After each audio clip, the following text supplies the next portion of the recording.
Boa tarde a todos.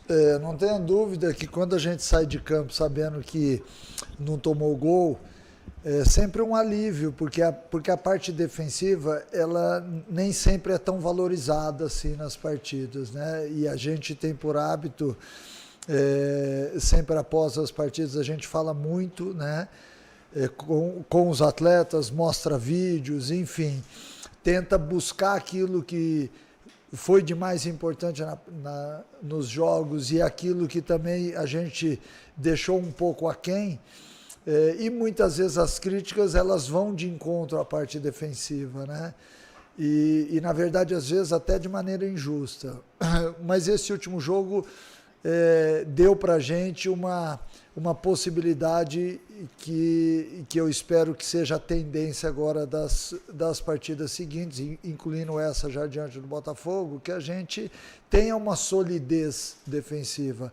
Nós temos um time que joga muito para frente, um time ofensivo com atitudes de marcações altas, e isso, de certa forma, acaba indo contra uma equipe que quer ter um sistema defensivo coeso, que sofre poucos gols, entendeu? Então, tudo na vida a gente tem que buscar um balanço, um equilíbrio, e num time de futebol isso também é possível, a partir do momento em que você realmente enxergue aquilo que está precisando para aquele momento. No caso do setor defensivo, era parar de tomar gol.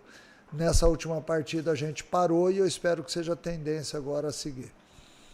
Boa tarde, professor Vitor Pimenta. Professor, o Goiás teve muitas saídas, né, de jogadores que, embora não vinham atuando, e agora tem a chegada do Brian. Queria saber do senhor se você está satisfeito com o elenco, se o elenco, você vê o elenco como um elenco fechado para essa reta final de temporada, né, porque não vai poder contratar depois que a janela fecha. Se você está feliz com isso que você tem, ou você acha que ainda precisa de mais algum reforço além do Brian? Eu vou te dar uma resposta que talvez seja um pouco diferente do que normalmente a gente vê e escuta aí. Eu sempre estou satisfeito com aquilo que eu tenho, sempre. Eu nunca saí à procura do diretor para me contratar jogador. Eu tenho que montar as equipes com aquilo que eu tenho à disposição. Então, muitas vezes se cogita, o treinador quer mais 5, 6 jogadores e tudo mais. Quando há possibilidade dessa conversa, é óbvio que eu vou lá, vou sentar, vou opinar, vou direcionar, mas eu sempre estou satisfeito com aquilo que eu tenho nas mãos. Eu não posso projetar qualquer tipo de análise para daqui a um tempo, porque no futebol é tudo muito momentâneo. A gente tem que montar as equipes com aquilo que nós temos à disposição. Eu sei que a janela vai fechar, eu sei que depois não teremos mais oportunidades, mas eu acho que a gente tem um elenco coeso, um elenco equilibrado, alguns jovens que estão subindo e que daqui a pouco vão ter oportunidade. Eu acho que está tudo dentro daquilo que a gente pensava e idealizou para a segunda parte do campeonato. Boa tarde, professor. Sou Alexandre do Popular. Não é segredo, o Goiás, toda vez que joga na Serrinha, em vários momentos dos jogos, ele encara adversários que marcam baixo, jogam muito em transição. Imagino que não deve ser uma coisa diferente para amanhã. Eu queria entender do senhor, depois desses últimos jogos, que encarou esse tipo de cenário, o que o Goiás tem que fazer assim, para furar um bloqueio? Imagino que um adversário se defenda atrás da linha de meio de campo. Como que deve ser o estilo de jogo de Goiás, o tipo de comportamento que o Goiás tem que ter para furar esse tipo de bloqueio? Assim, como que deve ser amanhã? É interessante a pergunta, porque, curiosamente, nesta partida eu vou ter todo o elenco à disposição. O que antes a gente não tinha, e às vezes a gente tinha que entrar de uma maneira que não era especialmente a ideal para aquela partida. Às vezes a gente vai enfrentar um adversário que joga baixo e a gente tinha que entrar em algumas oportunidades com atletas de velocidade, sabendo que a gente não teria espaço para isso. Então, às vezes, é importante a gente analisar que dentro de casa, normalmente contra adversários que podem jogar, eu não estou afirmando aqui, mas que podem jogar com as linhas mais baixas, a gente tem que ter jogadores que flutuem entre as linhas e não velocistas. E em algumas ocasiões a gente não tinha disponibilidade desses atletas. Então, ao mesmo tempo que quando a gente joga fora de casa, o time da casa normalmente tem uma tendência de sair mais para o jogo, a gente tem o espaço para os atletas mais velozes. Então, a partir daqui, deste momento agora, eu tendo todos os atletas à disposição, a gente pode alternar escalações, até em determinado momento dando um pouco de descanso a atletas que têm vindo numa sequência muito forte e montar a estratégia certa para cada adversário. Eu acho que para o jogo de amanhã a gente vai ter que ter paciência, mas ao mesmo tempo insistir. Não dá para você ter só paciência, só tocar a bola, só esperar o melhor momento. Em algum momento você tem que ser agressivo. O futebol pede isso. O gol está lá como objetivo. A gente tem que tentar ultrapassar as barreiras de marcação o mais rápido possível, e isso, obviamente, eu nunca vou abrir mão nas minhas equipes. Humberto Castro, PUC TV, boa tarde, professor Mancini. Boa tarde. Você falou que está com todo mundo à disposição, né? E aí, imaginando um ataque com o Wellington Rato, o Anselmo Ramon e o Moraes, você teria ali no banco o Jajá, o Elton Matheus, Pedrinho.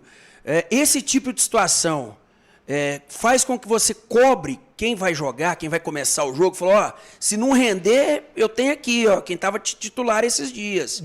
Tem esse tipo de conversa, professor? Não tenha dúvida que sim. O atleta sabe disso. O atleta, desculpe, ele além de estar no dia a dia tentando fazer o melhor para ser o escolhido, ele sabe quem está do lado dele, ele sabe quem pode entrar, ele sabe que se ele não tiver uma boa performance, o treinador, porque eles já estão acostumados com isso, mexe no intervalo ou mexe no começo do segundo tempo. Então, todos eles sabem que a performance é muito importante para eles.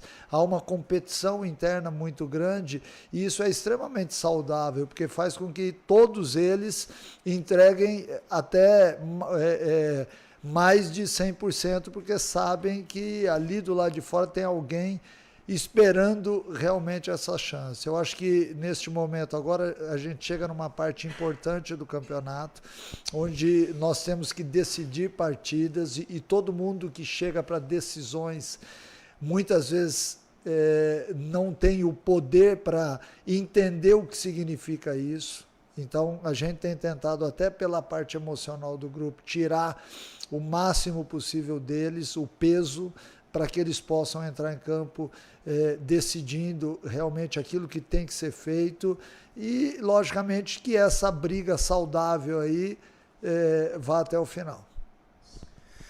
Mancini, boa tarde. Boa tarde. Amanhã mais um jogo na Serrinha, provavelmente casa lotada.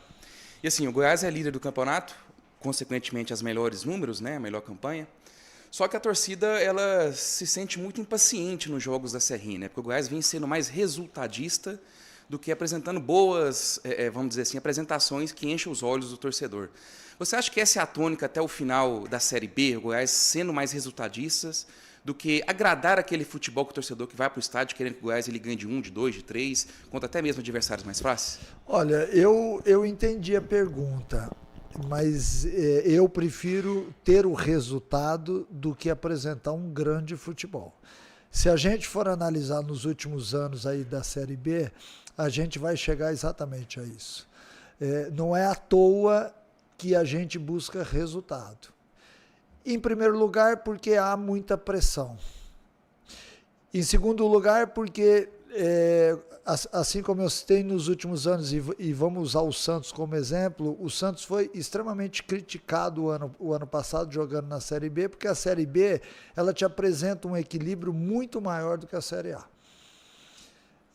E também um outro ponto a ser considerado é a impaciência, porque o nosso torcedor ele gosta de ver na Serrinha jogos de Série A, nós sabemos disso. Então tudo isso daí acaba gerando uma certa insatisfação. Agora a gente tem que entender aquilo que nós temos à disposição, aquilo que o campeonato oferece, e entender também o torcedor e tentar fazer o máximo. Eu gostaria muito de ganhar todas essas partidas que foram 1-0 ou 2-1, de 4-0, de 5-0, apresentando um grande futebol. Mas as coisas não são mais assim no futebol. Infelizmente, isso que nós vimos essa semana, a vitória do Flamengo diante do Vitória, fazia não sei quantos anos ou nem tinha acontecido, né? No confronto foi o maior placar. Então nós sabemos que hoje as coisas estão mais acirradas, todas as equipes têm um poder de marcação maior, os campos foram reduzidos e ninguém fala sobre isso. Antigamente Serra Dourado tinha 110 por 80, eu sei lá quanto. Então, obviamente era mais difícil de se fazer uma boa marcação. Hoje todos os campos têm um padrão. O padrão, ele era o padrão de estádios olímpicos, que tem pista de atletismo. Então, ficou um pouquinho mais estreito, é mais fácil para fazer a marcação. Enfim, tem uma série de coisas que interferem nisso. Eu acho que o mais importante é você ganhar no futebol. Porque embora o torcedor saia de campo achando que a gente podia fazer um futebol maravilhoso, com chapéu, bicicleta, caneta, ele quer, na verdade, botar a camisa dele no dia seguinte e sair com orgulho nas ruas. E isso só a vitória te dá. O ideal seria jogar bonito e vencer, mas vencer ainda é o primordial. Mancini, o Botafogo vem de uma vitória maravilhosa aí na segunda-feira, que o tirou da zona de rebaixamento. Você acha que ele vem mais leve, mais tranquilo para jogar contra o Goiás? E a minha pergunta também vai direcionada ao seguinte: alguns times lutam contra o líder mais do que outras equipes. De repente, o líder precisa lutar mais também contra essas equipes para ter um pouco mais de facilidade? Olha, eu acho que o Botafogo vem motivado pela última vitória. É uma equipe que está brigando muito para sair da parte de baixo da tabela. É óbvio que quando você vence uma partida, todo mundo pensa que pode vencer as próximas também, porque isso é uma tendência. Mas, ao mesmo tempo, a gente sabe que o Goiás, do outro lado, vai ter dificuldade na partida, porque nós vamos enfrentar uma equipe que duela bastante. E existem algumas equipes que estão lá embaixo neste momento da tabela, mas que ao longo do campeonato melhoraram muito. E estão lá embaixo porque para sair de lá é bem difícil. É como se fosse uma areia movediça que às vezes você consegue sair um pouquinho, aí volta, porque dificilmente você vai ter uma sequência aí de 5, 6 vitórias, né? Então isso faz com que as posições sejam mantidas.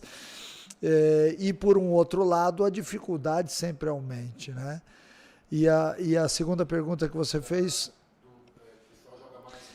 Então, nós até já fizemos esse estudo. Quase todas as equipes que duelaram bastante contra o Goiás numa certa rodada perderam o jogo seguinte. Eu vou citar alguns exemplos aqui. O Novo Horizontino ganhou da gente numa quarta, jogou com o CRB no sábado e perdeu de 4-0. E outras equipes também. As equipes sabem que para jogar diante do Goiás e de algumas outras equipes na Série B tem que se empenhar ao máximo e tem que buscar energia, às vezes, onde não tem, exatamente para equilibrar a partida. Ao mesmo tempo, o Goiás, do outro lado, e outras equipes que estão em cima na tabela também têm que ter essa preocupação, né? Porque as equipes, além de entrarem motivadas, por exemplo, pela última rodada que venceram, também jogar diante do líder do campeonato faz com que as atenções estejam voltadas para aquela partida. Então, todo jogador, ele quer exatamente nesses jogos apresentar o melhor que ele pode. A gente tem que entender isso como um lado positivo de todo mundo, né? Porque todo mundo quer fazer o seu melhor.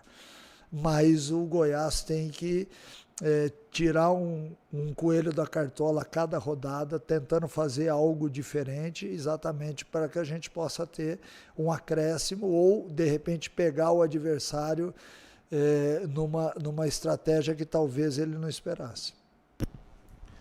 Boa tarde, Mancini. Boa tarde. E como um bom ribeirão pretano, né? Como que é enfrentar... Ribeirão pretano, você acertou. Como que é enfrentar o time da sua cidade, que você, inclusive, já jogou, né? Deve ter alguma ligação também, assim, né? Familiar, enfim, com dirigentes. Como que é enfrentar o clube da sua cidade? Olha, é uma situação sempre que chama a atenção de todo mundo que me conhece, porque eu joguei no Botafogo um período, mas a minha família toda torce para o Comercial. E o engraçado é que eu joguei no Botafogo, meu pai jogou no Botafogo e meu filho jogou no Botafogo. Então nós temos uma ligação com o clube, e isso, de certa forma, sempre impacta naquilo que vai acontecer após a partida, né? Porque aí tem as ligações, as mensagens, enfim. Eu acho que o mais importante é a gente encarar este Botafogo de uma forma diferente, como a gente pensa sobre ter passado por lá, né? O Botafogo de hoje é uma outra equipe, é uma SAF, é um jogo muito importante para nós, porque é o segundo jogo em casa e depois a gente tem uma sequência de 2 jogos fora de casa. Eu, de maneira alguma, tento passar alguma coisa que não seja aquilo que normalmente eu faço no futebol, sem nenhum tipo de sentimento, ou por um lado ou por outro. E eu acho que eu tenho, nesses últimos tempos aí, passado de uma forma leve. Eu tenho tido bons resultados sempre e eu espero que continue assim.